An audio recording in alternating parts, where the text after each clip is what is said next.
পায়েল এরকম বলবে না। সত্যি না মিথ্যা ওই দেখুন ছোট বাচ্চা তার ফুল হয় আমরা এসেছি গড়সিনি পাহাড়ে। এই বাচ্চাকে ধর। ভগবান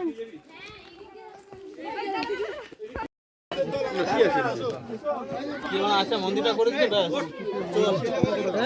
কি এসে মন্দিরটা করে দিয়েছে না। গুড্ডু দেখুন কে বলে খাইছি গুড্ডু দেখছেন বাচ্চাকে আমি নিয়ে যাচ্ছি দৌড়ে যাচ্ছে ওরা একদম সে তো আমরা এখন যেতে পারবে না আমরা এখন গন্ডারাসিনি পাহাড়ে এসেছি। এটা হচ্ছে পিছনে এটা হচ্ছে শিব মন্দির। যাবেন ব্যাকে গেলেই বিপদ হবে যেটা খোলা নেই, বাট রাস্তাটা খুব কঠিন ছিল, বাট দেখতে সুন্দর ছিল, ভিউ সুন্দর একদম পারফেক্ট। নমস্কার দর্শক, কেমন আছো সবাই? আজ তোমাদের নিয়ে এসেছি একদম শান্ত নিরিবিলি একটা জায়গায়, গাররাশিনী পাহাড়ে। এখানে এসে সত্যি বলতে মনটা একেবারে জুড়িয়ে যায়। চারদিকে শুধু পাহাড় আর পাহাড়, আমরা এসেছি গাছপালা, খোলা আকাশ আর ঠান্ডা ঠান্ডা হাওয়া।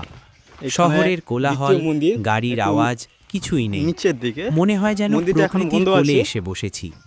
এই পাহাড়ের ওপর থেকে দেখে নিন, নিচের ছোট কত ছোট সুন্দর view। গ্রামগুলো আর দূরের সবুজ বন একসাথে দেখা যায়। সকালবেলা আর বিকেলের দিকে এখানকার দৃশ্যটা আরও সুন্দর লাগে। যারা ছবি তুলতে ভালোবাসে বা একটু চুপচাপ বসে প্রকৃতি দেখতে চায়, তাদের জন্য জায়গাটা একদম পারফেক্ট। প্রিয় দর্শক, যদি তোমরা কম খরচে ভিড় এড়িয়ে কোথাও ঘুরতে চাও, তাহলে গাররাশিনী পাহাড় একবার হলেও ঘুরে আসতেই পারো। এখানে এসে মনটা হালকা হয়ে যাবে, এটা আমি নিশ্চিত। আজকের ভ্লগ যদি ভালো লেগে থাকে তাহলে লাইক দিও,